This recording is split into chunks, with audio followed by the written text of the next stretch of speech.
Hello, listener. The fact you hear this means you're alive. If you're new here, consider subscribing and comment below where you're listening from. Let's begin the story. My name is Brennan Kendry. Most weeks I'm building things for other people. Timber frames, custom tiny cabins, or retrofitting job site trailers into something livable. It's honest work if you know where to drive the screws and how to keep the water out. Weekends are different. That's when I stop thinking about clients and start thinking about ridgelines. Maren Kline is the only reason I can disappear like that without feeling guilty. She spends her week in a pharmacy dealing with prescriptions and insurance, but out here she hikes like she was raised by the timberline. Steady pace, light feet, and a voice that stays calm even when the weather decides to turn on us. That Saturday, we were miles from the nearest paved road, pushing high into the shoulder season, right where the trees thin out and the wind has a clear shot at your face. The forecast called for cold but stable, and for once the weatherman was right. Dry ground, a crust of old snow hiding in the shaded pockets, and that clean, sharp late fall smell that makes hot coffee taste like a reward. Phones stayed buried in our packs all day. That was the deal. No scrolling, no buzzing, no city noise following us uphill. We hiked until our legs burned, set a quick camp, and cooked a simple meal while watching clouds drag across the peaks like slow traffic. Maren joked that this was just my cheap version of therapy, and I told her she wasn't wrong. She rolled her eyes, smiled anyway, and handed me the last of the trail mix. By afternoon, the temperature started sliding down fast. We broke camp, shouldered the bags, and began the long drop toward the lower trailhead to beat the dark. The plan was simple. One night at home, a hot shower, clean clothes, and then back to the grind on Monday. Before we left the high ground, I checked my GPS one last time, noting a saved pin for an old metal capsule shelter tucked near the summit. Just a backup plan I liked to keep in mind. We didn't know it yet, but normal life wouldn't last another hour. The first real sign that the world had tipped off its axis hit us before we even reached the asphalt. A couple came humping it down the trail toward us, moving way too fast for the grade, risking a rolled ankle with every step. The guy kept checking his six like he expected a bear or a gunman to be right on his heels. Maren stepped off the single track to give them space, and the woman brushed past without a nod or a word, her breath hitching in wet bursts, knuckles white around her phone. A few minutes later, yelling drifted up from the trailhead. Not the typical "who has the keys" shouting, but the sharp, jagged kind of panic that makes your hackles rise. The lot was only half full, but the vibe was all wrong. One guy stood by an open trunk with expensive gear scattered in the dirt, staring at the tree line like he'd totally rebooted. A family was loading their SUV in a frantic rush, the dad snapping at crying kids to get in and buckle up right now. Maren dug her phone out and frowned at the bars. "Zero service up here," she said, but then her screen lit up with a cascading stack of notifications that had been queuing all day. My phone did the same thing, a buzz, then a rapid-fire vibration in my pocket, and suddenly the mountain silence felt like a setup. The first notification to load was a wireless emergency alert. Unknown pathogen release. Shelter in place. A second one hit 10 seconds later. Avoid anyone acting confused or aggressive. Do not render aid unless directed. "That can't be real, right?" Maren said, but her voice didn't have any fight in it. Her thumb kept swiping, pulling down more warnings that all screamed the same thing in different corporate dialects. The state website spun for a solid minute before loading a banner about a laboratory incident and ongoing containment protocols. It was vague in that specific way government sites get when they're trying to stop a riot before it starts. A guy near the map board was talking too loud, his voice cracking. "They're biting people, man," he said to the air. "My cousin's downtown, he says it's like rabies on steroids, people just flip a switch." Someone told him to shut the hell up, and he snapped back, "You think this is the time to be polite? Look at your phone." We climbed into my truck, a heavy-duty work rig that felt like a tank compared to the sedans around us, and locked the doors. We sat there, engine off, watching the lot like it was a crime scene we needed to decode. A sedan rolled in hot, braked late, and stopped crooked across 2 spaces. The driver got out and just stood there, swaying, arms hanging dead at his sides. At first it looked like altitude sickness or heat stroke, but then he turned his head. He locked eyes on a woman loading a cooler and he started walking toward her with a weird, shuffling drag. She backed up against her hatchback and said, "Hey buddy, you okay? You need water?" Maren grabbed my forearm, her grip painful. "Brennan," she said, her voice dropping to a tight whisper. Her eyes were glued to the man's mouth, which looked dark and wet like he'd been drinking oil. The woman with the cooler yelped and stumbled, and 2 other hikers rushed over, the instinct to help still overriding the instinct to run. Then one of them saw the guy's face up close and scrambled back so fast he fell. The sick man lunged. It wasn't a movie lunge, it was clumsy, desperate, and purely animalistic, teeth bared with zero hesitation. "Start the truck, go! Now," Maren said, and that was all the debate we needed. The engine roared to life, tires spit gravel, and I gunned it toward the access road while the scene in the rearview mirror dissolved into chaos.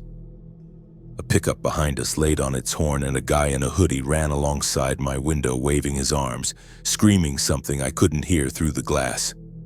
Windows stayed up, doors stayed locked. Down the canyon, the sound of sirens started stacking into one long, continuous wail, and a thin column of black smoke rose near the highway interchange below. Cell service flickered in and out as we dropped elevation, but enough video clips loaded to kill any doubt. A vertical video from a gas station showed a man on the ground. Someone crouched over him, and then the crouching figure turned and bit into a bystander's arm like it was a ribeye. Another clip showed a hospital entrance, security guards overwhelmed, a nurse screaming for people to back away. Maren looked at me, her face pale in the dashboard light, and said, "Home is a straight line into the suburbs." She didn't have to do the math for me. Crowded roads, panicked neighbors, and a house with glass windows that only feels safe until a mob decides it isn't. The logic that landed in my head was simple construction math. Up high means fewer variables. Cold slows metabolic processes. One solid steel door is better than a zip code full of drywall. "The capsule," Maren said, reading the shift in my expression. "We're closer to it right now than we are to the house."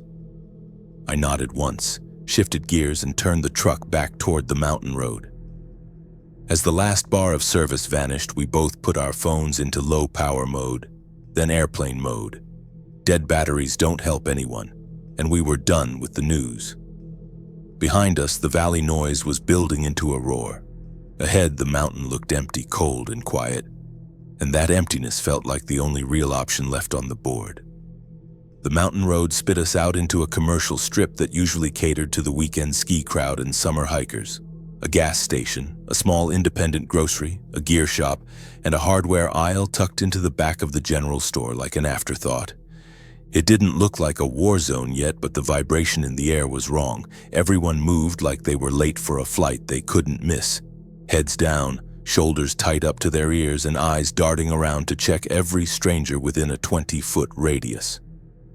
Cell service flickered back to life near a bar, just enough for one more emergency alert to push through, and it didn't add any comfort. The message repeated the shelter-in-place order, warned to avoid contact, and told us to expect travel delays before cutting out again. Maren stared at her screen, her face grim, and said, "If they're telling people not to help each other, that means they've already lost control of the containment." The way she said it made my stomach drop because she wasn't guessing.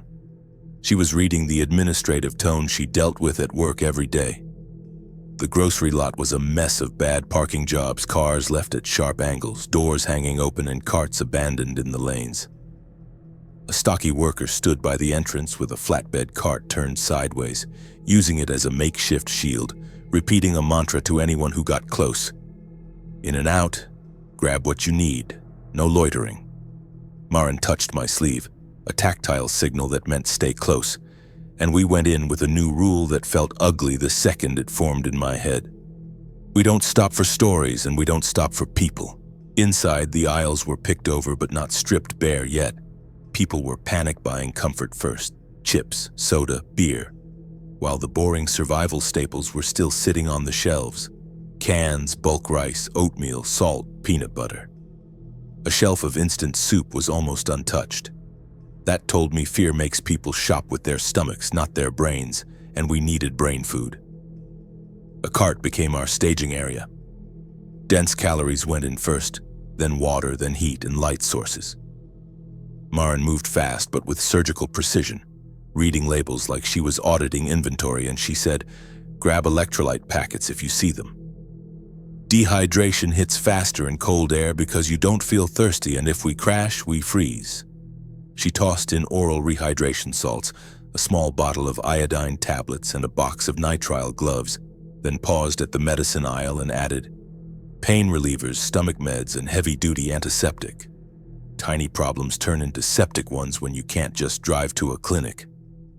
A man 2 aisles over lifted his shirt to flash a pistol tucked into his waistband like it made him the sheriff of the cereal aisle, and another guy stared at the gun instead of the man's face. Maren leaned in and whispered, "Don't let anyone see what you have." I agreed without argument. My own takedown carbine, a tool I kept in the truck for coyotes on remote job sites, stayed buried under the back seat. Showing a weapon in a panicked crowd doesn't protect you, it just paints a target on your back. The hardware aisle was the real gold mine. Thick 6mm plastic sheeting went into the cart, followed by duct tape, foil tape, zip ties, paracord, and heavy bungees. I added weather stripping, a tube of high-temperature silicone, and a box of self-tapping screws, because screws hold when wind and vibration keep working at every joint. Maren raised an eyebrow at the pile and said, "You planning on building a cabin up there from scratch?" I answered. "Not a cabin, just a place that doesn't drip on our heads and doesn't glow at night." And she nodded like she hated how pragmatic that sounded. Next door, the gear shop still had lights on, but the vibe was defensive. The owner was letting people in one at a time, keeping a shotgun visible behind the counter like he was guarding a vault. We bought 2 extra closed-cell foam pads, a thick moving blanket, and a small folding solar panel with a power bank and 2 isobutane fuel canisters. The price was gouging territory, but the math was simple. Light keeps you from breaking an ankle in the dark, and charging off the sun beats praying for a grid that's already failing. Outside, sirens screamed past toward town, then faded into the canyon echoes. Maren watched the road and said, "We should leave now, before everyone else decides the mountain is the answer." She was right, but we had one more mandatory stop: gas. The station had 2 working pumps and a line that was already dissolving into shouting matches. One man tried to cut the queue, another grabbed his shoulder, and the cutter snapped his teeth at the air in a weird, reflexive spasm that made the whole line recoil. Nobody wanted to be within arm's reach of anyone anymore. Cash got us fuel faster than cards, which were timing out on the reader. The main tank filled, a spare jerry can filled, and the clerk slid the receipt across the counter with trembling hands. Maren asked, "Do you know what it looks like down in the city?" He swallowed hard and said, "They shut the highway, then people started running on foot. Now they're telling everyone not to come to the hospital unless you're bleeding out." He glanced at our supplies and added, "If you folks are going up, go fast." Back in the truck, the cab felt like a sanctuary. Maren turned toward me and said, "Promise me one thing. No hero moves if we see someone in trouble on the road." That hit hard because the old reflex is to help, but the new rule was strictly survival. I kept my eyes on the road and answered, "We help each other. We don't open the door for strangers, and we don't get boxed in." She waited a beat, then nodded, but her jaw stayed tight like she was swallowing words she didn't want to exist. The climb started with wet asphalt and bare trees, then turned into frost patches and biting wind. With every mile gained, the noise fell away. Behind us, the valley was filling with smoke columns and the red strobes of sirens. Ahead, the ridge looked empty and clean, indifferent to the collapse happening below. The capsule's location sat in my mind like a fixed coordinate, and the next few hours were just a race to reach it before night reached us first and before anyone else decided to follow our tracks. The drive back up the switchbacks felt heavier than the hike down, mostly because every turn of the wheel now had permanent consequences attached to it. The truck's heater wheezed lukewarm air that smelled faintly of old dust, and Maren kept her hands wrapped around her gas station coffee cup like it was a lifeline. Below us, the last commercial strip shrank into a blur of sodium lights before vanishing behind the pines, and the canyon walls finally swallowed the wail of the sirens.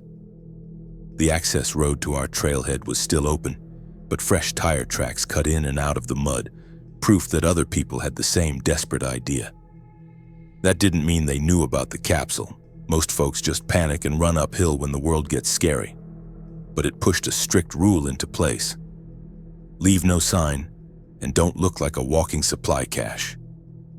The wind slapped the plywood map board in the lot and rattled an empty beer can across the gravel. We moved with purpose, keeping voices low, transferring the new supplies into our packs and lashing the bulky items to the outside.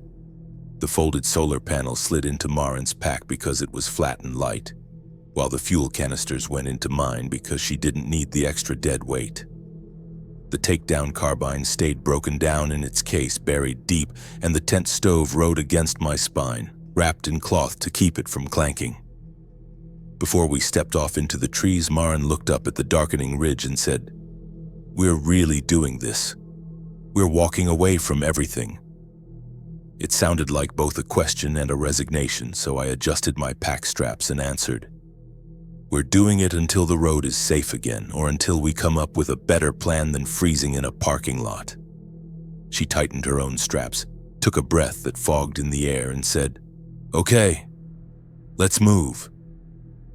The first mile stayed under the cover of thin lodgepole pines, but the air was already biting, colder than it had any right to be for the season. Late autumn up here has a razor-sharp winter edge, and the ground held patches of crusty old snow in the shadows like it was saving them for later. Our breath plumed in front of our faces, and the trail felt narrower. Not because the path had changed, but because the stakes had. Above the tree line, the world opened up into a bleak expanse of granite, scrub brush, and hard frozen grass, where the wind had nothing to slow it down. The capsule sat in that exposed band, tucked just off a shallow saddle, invisible unless you knew the landmarks. A boulder shaped like a tilted tooth, a line of stunted Krumholtz pines bent away from the prevailing wind, and a split in the rock face where meltwater runs in spring.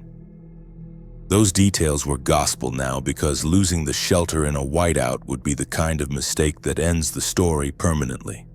When the shelter finally materialized against the gray slope, it didn't look inviting.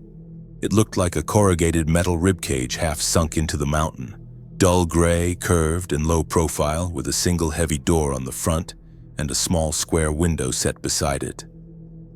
Thin rime ice glazed the shady side, and the whole structure blended into the rock like it was designed to be overlooked. That was exactly the point. We did a quick perimeter sweep first, not dramatic, just practical, checking for fresh boot prints, broken brush, or any sign that someone had squatted there recently. The ground was mostly stone and frozen dirt, so tracking was tough, but nothing looked disturbed. No ash pile, no trash, no fresh scuffs on the door paint. Maren tapped the metal hull with her knuckle and said, "This thing is going to sweat like a cold soda can once we're inside." She didn't say it to complain. She said it as a statement of fact. The latch was simple, heavy iron, built for gloved hands. It opened with a blunt mechanical thunk that sounded too loud in the wind, and the interior air smelled like cold steel and old damp, the way a sealed tool shed smells after a long winter. Two narrow benches ran down the sides. Rusty hooks lined the wall. The floor was bare, diamond plate metal. It wasn't a cabin. It was a survival container designed to keep snow off your head and maybe keep you alive if you were smart enough to manage the moisture. Gear went onto the benches immediately, never the floor, because that steel floor was a heat sink that would suck the life out of anything it touched. The moving blanket came out first. It wasn't pretty, but it was fast insulation, and it broke the harsh, shiny feel of the interior. Maren held one end while I clipped it to the wall hooks with zip ties, and she said, "If we trap warmth, we also trap our breath. We have to vent this place, even when it feels stupid to let cold air in.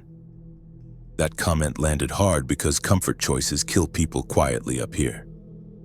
Outside, the wind kept rolling over the saddle, and the valley below stayed out of sight. Inside, the capsule felt like a blank page, and the first directive we wrote on it was simple. Make it warmer, make it darker, and make it look abandoned from the outside. That work had to start now, because if we waited until true night fell, the cold would start doing the thinking for us. Night didn't fall. It collapsed on us, the kind of sudden high-altitude darkness that makes every simple chore feel expensive in terms of calories and patience. The wind began to hammer at the capsule's broadside, and the corrugated metal skin answered with soft pops and groans as it cooled and contracted. The moving blanket we'd hung helped dampen the echo, but the air still felt sharp, like we were trying to breathe inside a walk-in freezer. Maren unpacked with a steady, rhythmic efficiency, keeping small items grouped so they wouldn't vanish into the shadows, and she said, "Let's keep one lane clean and one lane dirty. If we mix wet boots and food in a space this small, we're going to regret it fast." The strip of diamond plate floor by the door became the mudroom zone, and the far end became the sleep zone, with our closed cell foam pads laid out tight against the benches. The heavy plastic sheeting went up next, not pressed flush against the wall, but hung with a deliberate slack to create an air gap. That gap was the whole point. Warmth doesn't just disappear, it gets sucked into cold surfaces through thermal bridging, and steel is excellent at stealing heat. We used zip ties to clip the plastic to the rusty hooks and duct tape to seal the seams, and slowly, the capsule stopped feeling like a bare tin can and started feeling like a lined shelter. The little window by the door was an immediate tactical problem. Even a small rectangle can throw light for miles in this kind of darkness. Maren tore a piece of dark cloth from an old shirt and taped it over 90% of the glass, leaving only a thin strip at the bottom that could work as an observation slit. She stepped back to check the seal and said, "That's enough to see out if we get close, but not enough to tell someone down below that we're alive." Heat was the next decision, and it wasn't simple. The wood-burning tent stove was still packed. Setting it up required drilling and venting we couldn't do in the dark without making noise. For the first night, the goal wasn't warm, the goal was dry and quiet. We used the small canister stove, running it low and fast to melt a pot of snow. The only reason it worked was because the isobutane fuel canister had been riding inside my jacket against my ribs on the hike up. Cold makes those canisters sputter and die, and a sputtering stove turns a stealthy dinner into a loud, frustrating ordeal. Water was rationed strictly, a bottle for drinking, a bottle for rehydrating a meal, and a rule to keep lids screwed on tight because wet gear is a slow-motion disaster. Maren wiped condensation off the inside of her titanium mug and said, "People forget this, but dehydration makes you feel colder. Then you get stupid, and then you make choices that kill you." She wasn't lecturing me. She was keeping us both honest. The first real physics problem showed up as soon as we tried to sleep. 2 warm bodies in a small, sealed metal capsule means 2 sets of lungs pumping moisture into the air. Our breath started to fog the cold side of the plastic liner within an hour. The fog turned into beads, and the beads started to slide. That's the reality of a non-breathable shelter. Warm air hits cold skin and turns into rain. If you let it happen all night, you wake up soaked and freezing. A crack of airflow fixed it, but airflow also let the biting wind in. The door seal was better with the weather stripping I'd added, but it still leaked around the latch mechanism. I loosened the tape along one edge of the plastic, creating a controlled chimney gap near the vent side, and the fog eased up. The temperature dropped a few degrees, but the dripping stopped. Dry beats warm every time when you're trying to survive until morning. Outside, the wind shifted and carried sound in weird, distorted waves. Somewhere far downslope, a single car horn blared once, long, desperate, and sustained, then cut off abruptly. After that, nothing but the wind and the faint, rhythmic rattle of the capsule's hardware.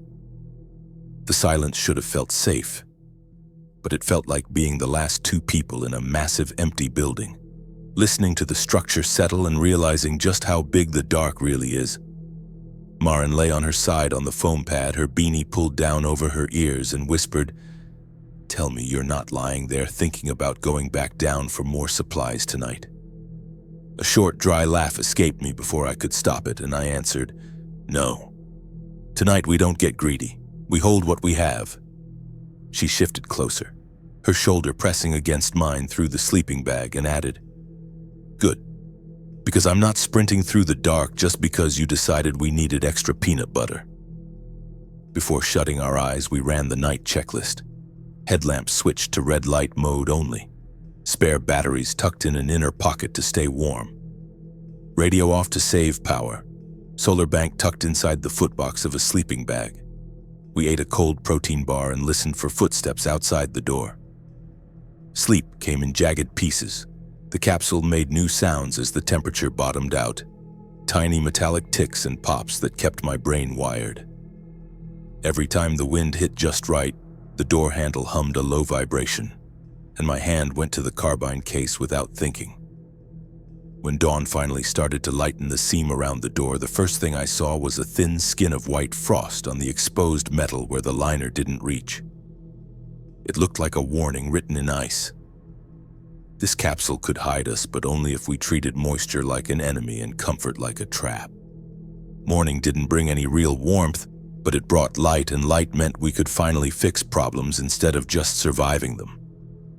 Inside the capsule, daylight revealed the ugly truth of our situation. Damp streaks ran down the bare metal walls where our liner didn't reach, and a rim of frost clung to the seams near the floor like a hazardous material warning. Maren rubbed her gloved thumb across the wall, looked at the moisture shining on the leather, and said, "If we let this turn into a wet box, we'll be freezing to death even when we're technically warm." The plan remained simple physics. Slow the heat loss, manage the condensation, and keep our visual footprint to zero. The packs went outside onto a tarp to clear floor space. Benches got wiped dry with a rag. The foam pads went down in strategic layers to stop the floor from acting as a massive heat sink. One pad covered the main walking strip down the center. Another got cut to fit the bench tops in the specific spots where our booted feet would land when we swung out of our sleeping bags. A heavy moving blanket went up on the windward wall, clipped to the rusty hooks, then doubled over where the draft felt sharpest. The plastic sheeting went over that, but we hung it with slack, not tight. Tight plastic is just another cold surface that conducts temperature. Slack plastic traps dead air, and dead air is the poor man's insulation that keeps breath from turning into rain on a steel wall. Maren stepped back to watch the liner sag slightly and said, "It looks like we decided to live inside a trash bag." The comment came with a tired, thin smile, and I answered, "Ugly is fine as long as it keeps us dry," then pressed a strip of duct tape down with my thumb until it stopped fluttering in the draft. The door was the weak tactical point. The weather stripping I'd added helped, but the latch mechanism was worn and had play, allowing the wind to find that gap every time it shifted direction. I cut a strip of dense foam to act as a compression gasket where the door met the stop, and rigged a bungee cord from the inside handle to a bench leg to keep constant steady tension on the latch. Maren eyed the bungee and said, "Don't seal us in so tight we can't get out fast." I kept it plain and said, "We're sealing drafts, not air." Then deliberately left a finger-wide gap high on the plastic liner so fresh air could cycle through without pouring freezing currents straight onto our faces. The little window by the door got treated like a severe liability. Most of it stayed covered with layers of dark cloth and black tape, but we kept a thin viewing strip at the bottom open. An inner flap of denim hung over that strip like a blackout curtain, weighted so it could drop closed with the flick of a finger. Any white light inside here would bounce off that glass and beam out like a lighthouse and light up high travels farther than people think. Heat was the next hurdle. The tent stove sat in its bag like a promise and a threat. In a space this small, fire works fast, but it also creates massive moisture and can turn into poison if you get careless. Maren pointed at the diamond plate floor and said, "If that thing tips over, we lose everything in 30 seconds. The answer was a stable base and a strict routine. The stove went near the door, where any smoke leak could be vented quickly and where the radiant heat wouldn't melt our plastic liner. A flat sheet of scrap metal became the base plate. Then we piled a thin layer of frozen dirt and small stones on top so the stove legs had something to bite into. The pipe was the real puzzle. The capsule had a small louvered vent port high on the front end, designed for air exchange, not a chimney. I used the pliers on my multi-tool to twist and snap the metal louvers out, creating a rough opening. I held a pipe section to the port, checked the angle, and said, "We make this fit, but we seal it right." Maren nodded, then added, "And we don't get clever and poison ourselves with CO." So I used the tube of high-temp silicone we'd bought to seal the gap where the pipe passed through the wall, then wrapped the joint with foil tape for stability. It wasn't pretty, but it was airtight. Before the first real burn, we held a lighter near the seams to check the draft. The flame pulled outward, which meant the draw was good. Before lighting anything, we established the rules out loud. The stove never runs while we sleep. The intake vent stays cracked during burns. No fire after late afternoon unless someone is uncontrollable shaking, and even then the burn is short, hot, and smokeless. Maren listened, then said, "And if anyone feels dizzy, nauseous, or gets a headache, we kill the fire and step outside immediately, no debate," because she'd seen enough carbon monoxide cases to respect how quietly it kills. Fuel gathering meant a short, careful trip down into the last band of stunted pines below the tree line. Up here, wood is scarce and every noise carries for miles, so we stayed away from chopping or sawing. Chopping echoes, snapping dry wood doesn't. We gathered squaw wood, dead lower branches that broke clean, carried them back in armloads and stacked them near the door to dry out. Wet wood smolders and smoke is a billboard that says, "People are here." The first burn was a test, not a celebration. Pencil-thin sticks went in, the draft caught, and the stove metal pinged as it expanded. The capsule temperature climbed fast enough to make our fingers stop stinging, and within minutes condensation tried to form again, a light fog on the plastic. Maren lifted the vent flap and said, "Air now." And the cold bit in, but the fog eased instead of turning into dripping water. When the flame died down, the stove's thermal mass stayed warm for a long time, and that was the sweet spot. Residual heat without a live fire meant less smell and zero glow. Socks and gloves hung near the warmth, and the spare batteries and power bank stayed close to body heat because cold drains lithium charges even when you're not using them. The folding solar panel got its own disciplined routine. It stayed strapped flat to a rock that faced the sun for short charging windows, then came back inside before dusk. Leaving it out overnight would be the same as leaving a sign that said we were still in residence. By late afternoon, the capsule felt transformed. Not cozy like a cabin, but functional, dry enough that our breath didn't instantly turn into rain, and tight enough that the wind stopped whistling through the latch.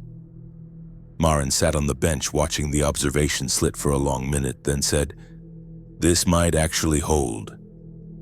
I looked at the reinforced door and answered, "It holds if we keep acting like it can fail at any second." Outside, the light flattened into gray and the wind eased for the first time since we arrived. That sudden calm made every sound sharper. From somewhere downslope came a faint metallic clack like trekking poles tapping against granite. Then another one a few seconds later, distinct and closer than it should have been.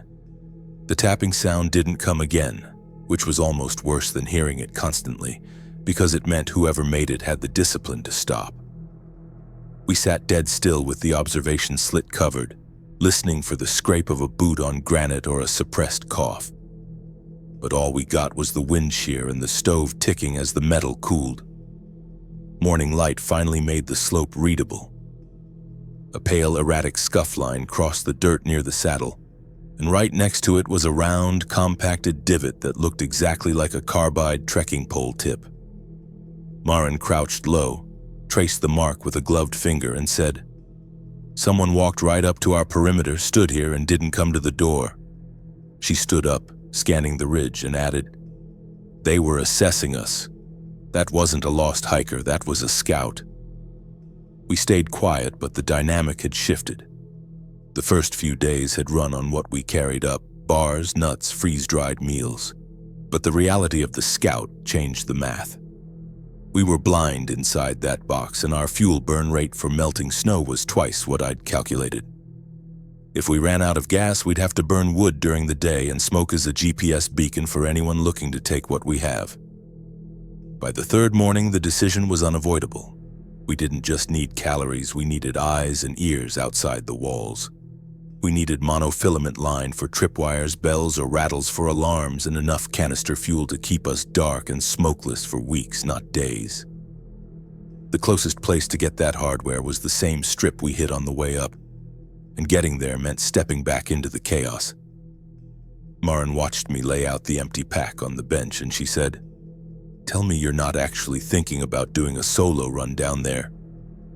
I kept my voice even, checking the buckles, and said, "It's not for food.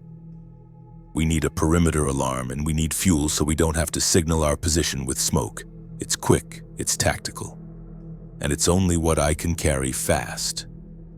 She shook her head, tension tight in her jaw, and answered, "Your quick turns into a disaster when you stop to talk to someone or try to play hero." I let that sit for a second, then said, "Then we set hard rules?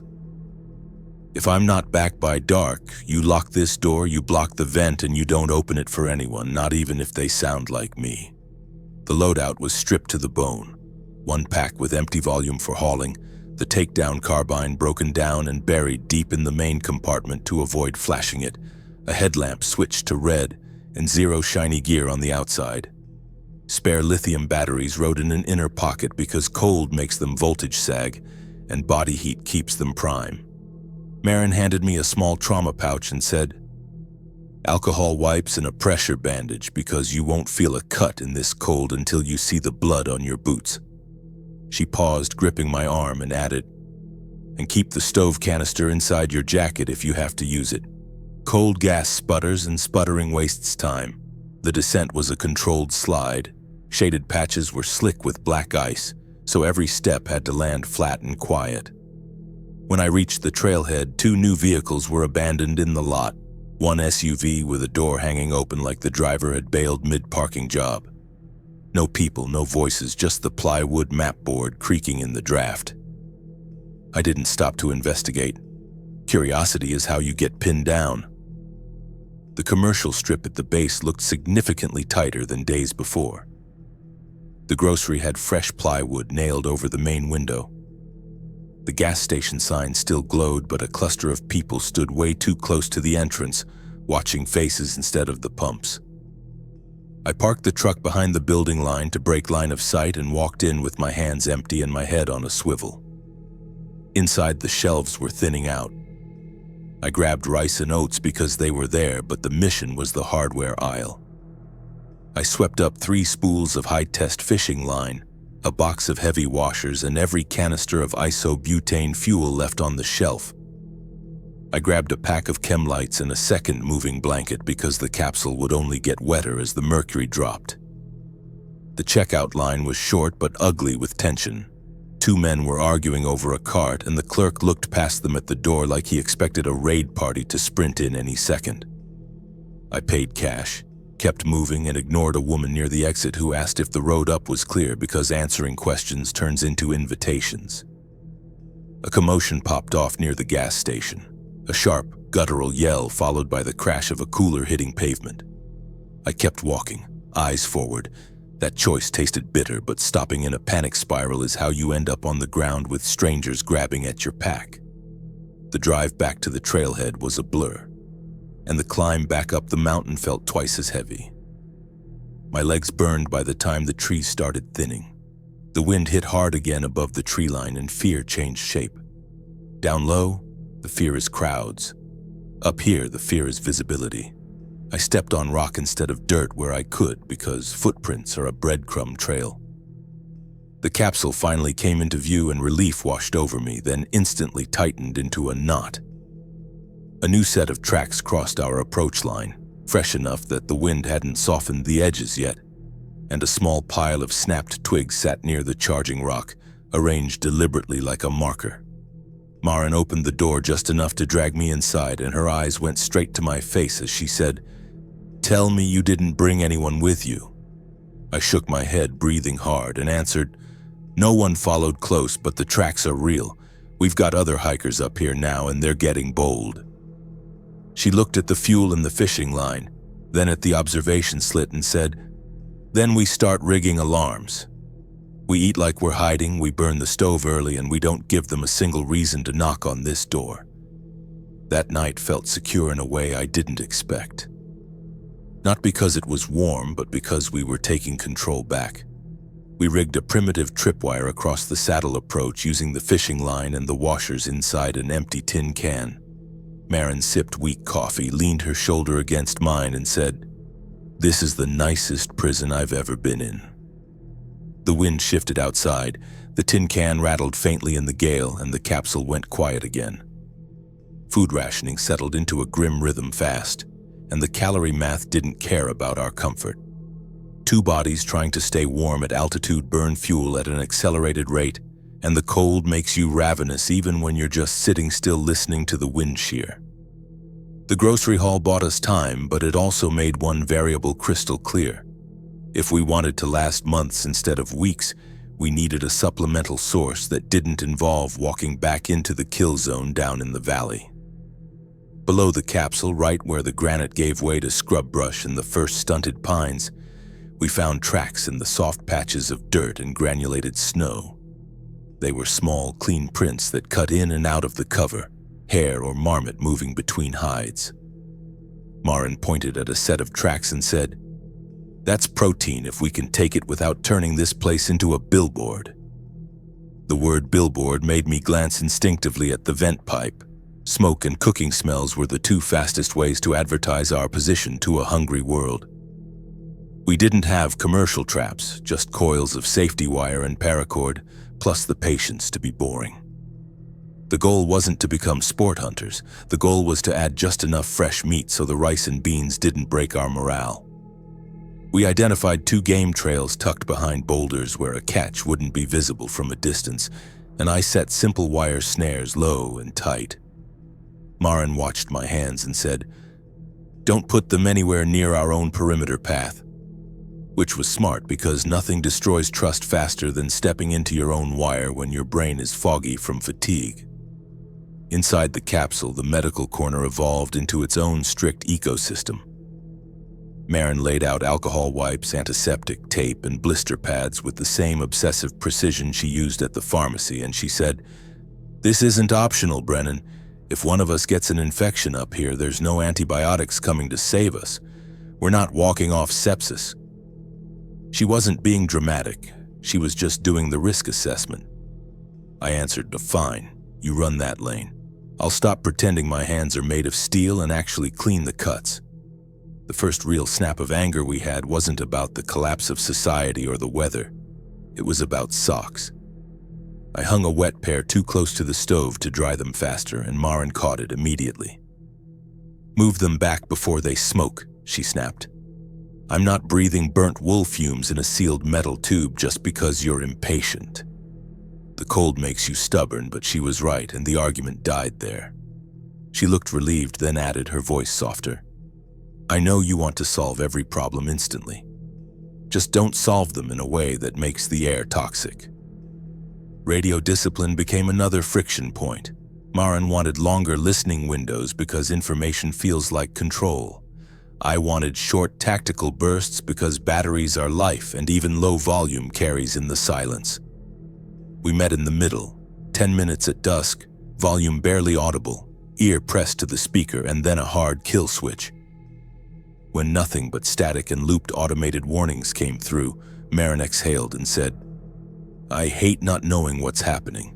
I kept my eyes on the observation slit and answered, "Not knowing is safer than being found. Silence is our best armor right now." A few days later, one snare finally paid out. It wasn't a big haul, just a thin snowshoe hare with its winter coat starting to come in. Maren didn't celebrate. She just nodded once and said, "Okay, quick and clean." The processing happened downwind and well away from the capsule because blood on snow is a visual marker and the smell draws predators, both animal and human. Back inside, the meat simmered in a small pot with water and salt, and the steam felt like a luxury item. Maren took one bite, looked at me with serious eyes and said, "The next time we need supplies, we don't take risks. We hold until we absolutely can't." That night, the wind kept building and snow started to spit sideways, the first real warning that the shoulder season was over. The capsule held, but the sound of gusts battering the metal made it hard to distinguish between weather and footsteps. Maren sat with her knees pulled up listening and said, "If those hikers come back, they'll come when it's ugly outside because that's when people get desperate enough to push boundaries." I agreed, but the agreement felt like a timer ticking down. Near dawn, a faint scrape touched the outer wall, light like a glove brushing against the corrugated steel, followed by a pause, then the soft click of something metal hitting rock. Maren's eyes met mine in the dim red light. She didn't whisper. She just mouthed the words, "Someone's here," and kept her hands perfectly still in her lap while my fingers found the carbine case by touch. The scrape on the outer wall didn't escalate into a shove. It stayed light and tentative, like someone testing the structural integrity of the capsule without committing to a knock. Maren kept her face perfectly still, but her eyes locked onto the canvas cover over the slit, and my hands assembled the takedown carbine by touch alone. Quiet, slow movements, because the click of a bolt carrier sliding home sounds like a thunderclap in a silent metal box. Footsteps shifted on the frozen grid outside, then stopped, and a voice drifted through the door seam, cautious and dangerously close. "Hey," a man said, his voice cracking slightly from the dry air. "We're not trying to start any trouble. We saw the stovepipe and the glint off that solar panel and figured someone had to be up here." I leaned my forehead close to the cold metal of the door, kept the heavy latch engaged with one hand, and answered, "Stay back from the door and keep your hands where I can see them." Maren's shoulder pressed against mine, a silent physical reminder not to get pulled into a negotiation we couldn't control. Through the narrow observation strip, a figure eased into the frame and froze with both gloved hands raised high. A heavy pack sat on the ground behind him, and a headlamp strap cut across his wool beanie. He looked more exhausted than predatory, but tired people make fast, bad choices when the wind chill hits. "Name's Cole," he said, swallowing hard before adding, "We're a group of 4. We've got a tent, but this wind is eating us alive. We just want to talk to another human being." The answer remained plain and uncompromising. "Talk from right there," I said. After a beat, he nodded and stayed planted. Maren leaned in and whispered, barely audible, "If they saw the panel and the pipe, they've been watching us for a while." That realization landed harder than anything Cole said. We had been sloppy. Cole kept talking, his voice tight with the specific anxiety of someone losing options. "We came up yesterday, saw people on the highway acting sick, aggressive. We're just trying to ride it out like you guys." He glanced nervously toward the ridgeline, then back at the steel door and said, "We're not infected. We haven't been near anyone since the city." Nothing about that statement was proof, and proof is the only currency that matters when one mistake kills you. The wind gusted, rattling the door, and he flinched. "Look," he said, desperation creeping in, "we're not asking to move in. We just need to know if the trailhead is chaos and if the road down is physically blocked." A direct tactical question earned a direct answer. "It gets worse every day," I said. "If you decide to go down, go fast. Don't stop for anything and stay off the main road." Maren kept her voice low but steel hard as she added, "And don't come back up here with strangers trailing behind you." Cole's face tightened, his eyes searching the dark slit for sympathy he wasn't going to find. Then he nodded like he understood the boundary even if he hated it. He backed away the way he came, hands open, and when the trees finally swallowed him, the capsule felt smaller than before. Maren exhaled a long breath and said, "That was the polite version," and she didn't have to explain what the impolite version would look like. Operational routines changed instantly that morning. The solar panel stopped living on the same rock. It moved every single day, strapped low behind different boulders and scrub lines so the sun could hit the cells. But a passerby wouldn't see the reflective rectangular signature and follow it to our door. Charging became a strict short window, and then the panel came back inside, wiped dry and stowed in a bag. Batteries stayed warm in our jacket pockets to preserve voltage, and the radio only came out at deep dusk when the wind noise gave us audio cover. For a while, the airwaves were just dead air and looped automated warnings. Then a human voice finally cut through the static, rough, tired, and reading a script they clearly couldn't soften. "Federal resources are depleted," the voice said, sounding like it was coming from a bunker. "Avoid all travel. If you are in a remote location, shelter in place, conserve supplies, and avoid contact with displaced groups. Do not expect extraction." Maren stared at the speaker grill and said, "They're telling people to disappear." The anger in her tone scared me because anger makes you take risks to feel like you're in control. 2 nights later, another message pushed through, shorter and worse, about military units pulling back to core containment zones and local authorities handling what they could. The words didn't matter as much as the shape of the message: retreat, fragmentation, no clean end. Maren rubbed her forehead and said, "If the system is gone, this isn't a month-long problem anymore." And she looked at our food stack like she was doing a terrified inventory in her head. I answered, "Then we stop waiting for help. We start acting like being found is the biggest danger we face." That became the new doctrine. Not comfort, not hero moves, hardening the target. The capsule was hard to spot, but we'd been leaving signatures without meaning to. Footprints on the approach, a panel catching the sun, a pipe staying warm too late into the evening. So habits got stricter. The stove burned early and hot to dry gear and cook. Then we let the pipe go cold before twilight so no heat signature or smoke would betray us in the dark. Food stayed bland to minimize smell, and trash went into triple-sealed bags that would leave with us on a later run because even animals follow food scents, and people follow animals. A small fight bag stayed packed with essentials: headlamp, batteries, water treatment, and the trauma pouch. The carbine didn't get broken down anymore. It stayed assembled, leaned against the bench within arm's reach at night. Not because I wanted to use it, but because scrambling to assemble a rifle in the dark is how you lose seconds you don't have. Maren watched me set it down and said, "I don't like where this is going." I kept my voice low and steady as I answered, "Neither do I. But we're not giving anyone an easy target ever again." Snow started to stick on the windward side of the capsule, building a white drift mask that actually helped hide the geometric shape of the shelter. Maren ran a hand along the cold metal where the drift was piling up and said, "Winter might actually cover our tracks." She sounded almost hopeful. Hope is dangerous, but vanish without a trace stopped being just a phrase and turned into the only tactical plan that didn't depend on strangers doing the right thing. Snow arrived in shallow, persistent waves, not the burying storms yet, but enough to soften the hard edges of the landscape and hide small mistakes. It made the ridge feel claustrophobic because every fresh track looked like a message addressed specifically to us. The perimeter alarm we'd rigged in Section 7 paid off 2 mornings later.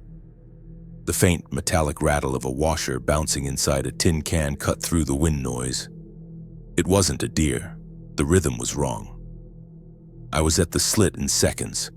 Cole's boot prints showed up first, coming in from the saddle, pausing near the tripwire he'd evidently stepped over, and then backing out without crossing the final approach to the door. Maren crouched by the scuffed dirt later and said, "He's checking if we're still here," and the tone carried the second thought. He was checking how alone we were. A tired group with a tent eventually turns into a group that wants a roof, and roofs above the tree line are rarer than gold. That night we went completely dark. No stove, no coffee smell, and the radio stayed off even though the silence makes your brain itch.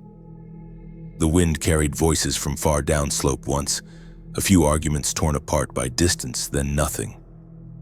The next afternoon the alarm didn't trigger, likely bypassed, but movement caught my eye. 3 figures appeared on the ridge, packs riding high, moving carefully in the gusts.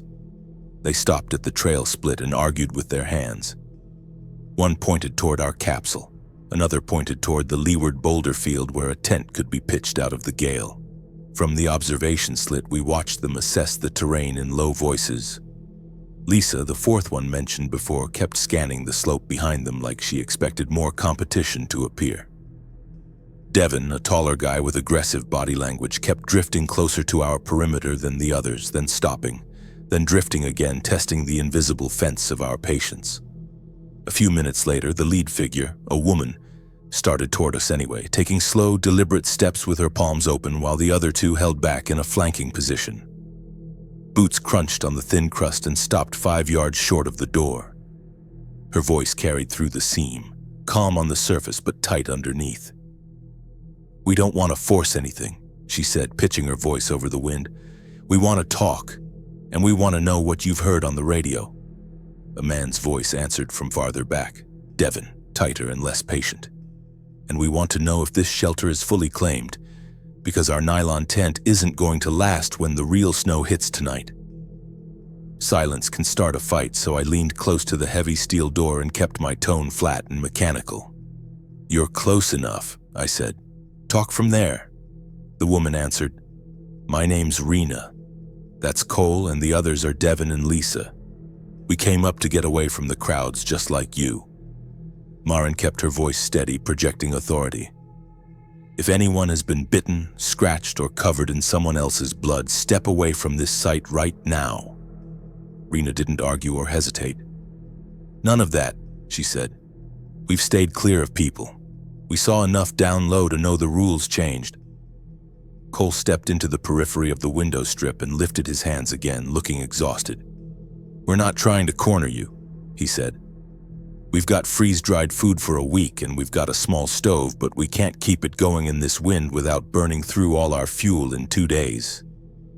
He swallowed hard and added, "You 2 look set up for a longer hold. We see the chimney set up." That line mattered. The capsule told a story from the outside, the reinforced pipe, the way the door sat tight against the seals, the fact that we weren't panicking. "This is an emergency shelter," I said. "It fits 2 people without turning into a sanitation and air quality disaster. We're not opening it." Rena's patience thinned visible. "So that's it," she said. "We freeze in a tent 50 yards away while you sit on a stove and canned food?" Maren's hands stayed still, but her words came out sharp. "We're not sitting on luxury. We're dry because we work to keep it dry, and we're alive because we don't open a sealed door to people we don't know." Rena took a breath, shivering, and tried a different angle. "Can we trade then?" she asked. 10 minutes of radio time? Just to listen, to see if anything is real anymore?" Reasonable requests are dangerous. They stack, and once they stack, you're negotiating every single night. "No radio," I said. "We're conserving power. Your best chance for information is lower, not up here." Devin finally spoke up, stepping forward, and the tone was the problem. Entitlement masked as desperation. "That's a lie," he snapped, stepping forward half a pace. "We saw your solar panel charging yesterday morning. Don't pretend you're barely hanging on." Rena shot him a warning look, but accusation turns a negotiation into a contest. "Back up," I said. "All of you, back up to the rock line. Now." Cole took a step back, hands still open. Rena followed, realizing the shift. Devin stayed planted. "Or what?" he asked, and the cold air made the words carry like a slap. "Or you leave," I answered. Maren added, quiet and final. "Don't make this a door problem, Devin." For a second, it looked like Rena would pull him away. She reached for his sleeve and he shrugged her off, eyes fixed on the capsule like it owed him survival. "You can't keep this forever," he said. "More people will come. You'll wish you had allies." "Allies don't push at thresholds," I said, and then I ended the debate. The carbine rose into view through the crack, muzzle angled down, not pointed at a face but undeniably present. Rena froze. Cole's shoulders dropped like he'd been waiting for proof of force. Devin stared, jaw tight, measuring the steel door against his own anger. then took a step back. Rena spoke again, softer now, pleading. "We're cold," she said. "We're scared. We're just trying to make it to morning." Maren's voice warmed slightly, offering the only mercy we could afford. "Pick a spot out of the wind in the boulder field, keep your fire low to the ground, and do not walk our approach line again. If you want to survive, stop making yourself visible." They retreated toward the boulder field, moving slow and deliberate. Once they were out of earshot, Maren finally let her breath out and said, "We could have given them 10 minutes. I kept my eyes on the slit and answered, 10 minutes turns into an hour, then it turns into, let us in for the storm. And then we're living in a crowd again." We changed the security posture before dark. The panel moved to a lower rock that couldn't be seen from their new camp, and a strip of cloth went over the pipe joint to kill any metallic shine. The stove burn happened early, short and hot. Then we sat in the cooling capsule and listened. A minute later, a faint clink carried back from their direction, metal on rock, heavy and specific. Maren leaned close and whispered, "He's angry, and they aren't leaving." The capsule sat still around us, but the quiet that followed didn't feel safe anymore. It felt like the start of a siege. The countdown hit 0 when the weather finally turned ugly. The wind drove granular snow low across the saddle, turning the ridge into a gray blur where distance lied and sound played tricks on you. Storms like that don't just change the temperature, they change people's moral calculus. From the observation slit, the boulder field was a wash of white, but a headlamp winked once in the murk and went dark. Maren watched the spot and said, "They're moving and they're trying not to show it." She dropped the denim curtain and backed away from the wall. A minute later, a boot crunched near the windward side of the capsule. Not on our cleared approach line, but close enough that the metal skin transmitted the vibration like a drum. The first contact wasn't a knock. It was the harsh scrape of steel on steel, a pry bar biting into the doorframe to test the latch. I brought the carbine up, keeping the barrel low, and leaned close to the seam. "Step back from the door," I said.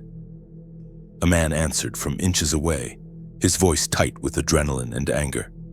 "Open it, Brennan. We know you're in there, and we know you're warm." Hearing my name snapped the temperature in the room down another notch. It meant they'd been listening close enough to learn it. Maren kept her voice level, but the words came out clipped.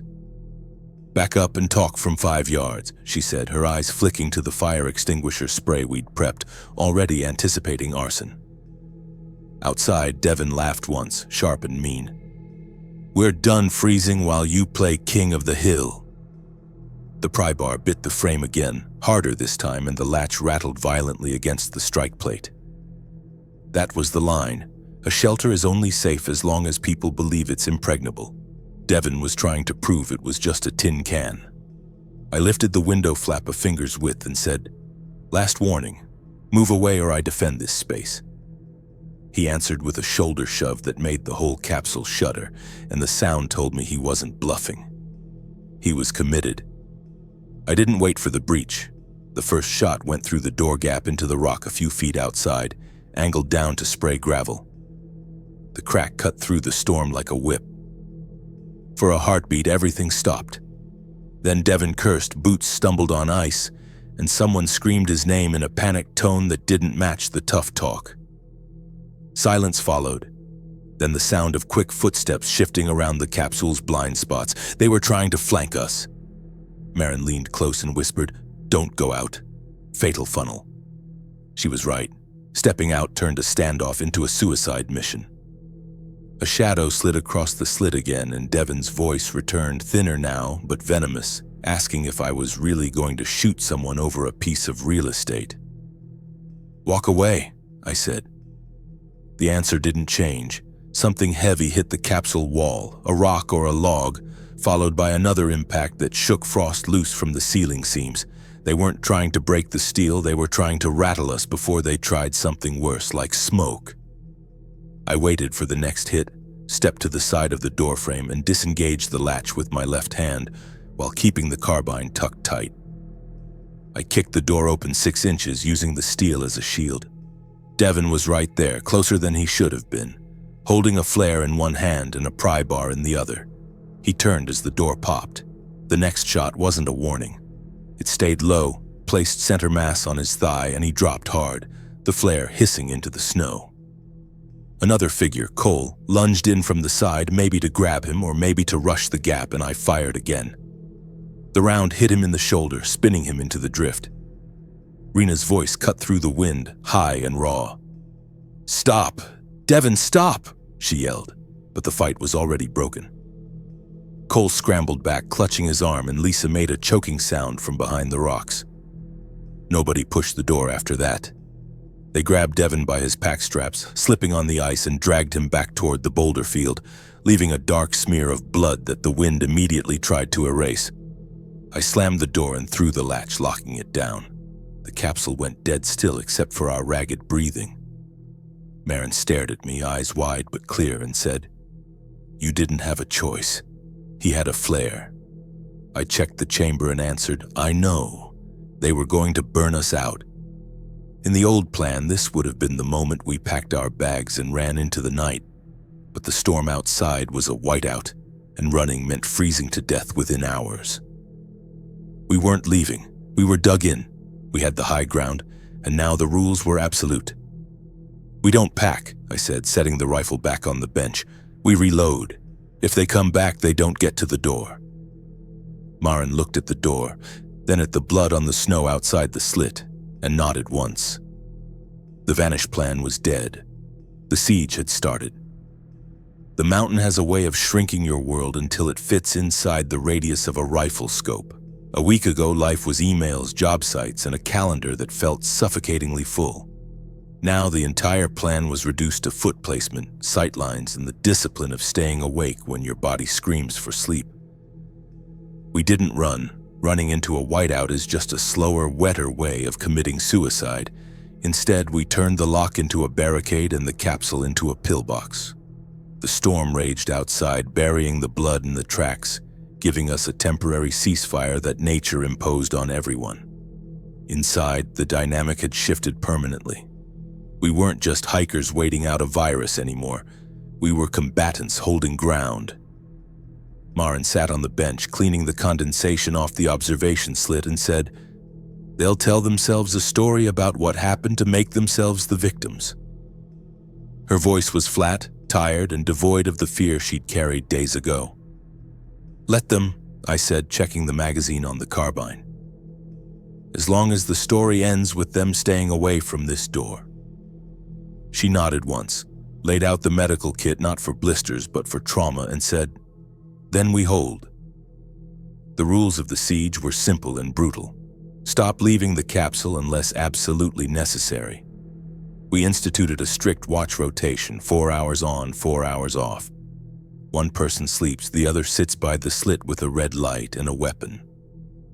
The solar panel didn't go outside anymore. We risked low batteries rather than exposing ourselves to a sniper in the rocks. The radio stayed off entirely. Silence wasn't just about conserving power now.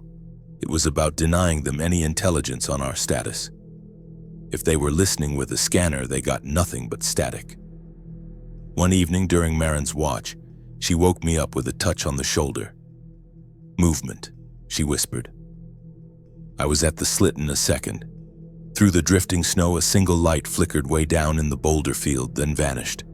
They were still there, hurt, cold, and angry, but they hadn't retreated down the mountain. They were waiting for us to make a mistake, or for the cold to flush us out. "They're not leaving," I said. Maren adjusted her grip on the bear spray we kept as a backup and answered, "Neither are we." The shots I fired stayed in my head longer than I wanted them to. Not because I regretted pulling the trigger. Regret is a luxury for people with safe homes, but because it proved something I hadn't wanted to admit. A locked door is only a suggestion until you back it up with force. Up here, the line between neighbor and threat had been erased by the wind. Looking around the capsule now, it felt different. It wasn't just a metal box, it was the only thing keeping the chaos at bay. We used it, we fortified it, and we committed to it. If you're listening to this and you think survival is about gear, you're half wrong. It's about the willingness to do the ugly thing when the polite thing gets you killed. The real enemy isn't just the cold or the wet socks or the dying batteries, it's the hesitation. It's the second of doubt when you see a face you recognize on a stranger who wants to take what you have. We crossed that line. We put rounds downrange and we didn't apologize for it. By the time the storm finally broke, the world outside was pristine white, the violence erased by 3 feet of fresh powder. The approach line was gone. The blood smear where Devon fell was gone. The ridge looked innocent, like it wanted to help us forget. But we didn't forget. We cleared the vent pipe, checked the tripwires, which were buried but still taut, and melted snow for coffee that tasted like victory. Maren asked one night while the wind howled like a banshee against the bolts, "Do you think we'll ever go back down?" She wasn't asking for a pep talk. She was asking if the version of us that existed before was still down there waiting. I took a second looking at the soot on the stovepipe and the gun oil on my hands and said, "Yeah. Eventually, but we're not going back as the people who ran up here." She breathed out, slow and steady, and said, "Okay, good." So that's where we are. 2 ghosts in a steel machine, living quiet, keeping the stove hot and waiting for the other side to blink first. Truth is, I spent half my watch staring at that boulder field, hoping I never see a light turn on again. I'm ready to pull the trigger if they step back into the kill zone, but I'm praying the winter finishes the job for me. I don't want to carry any more blood on my hands than I have to. Let the mountain take the blame. If you enjoyed the story, please like, subscribe, and comment where you're listening from, and stay safe out there.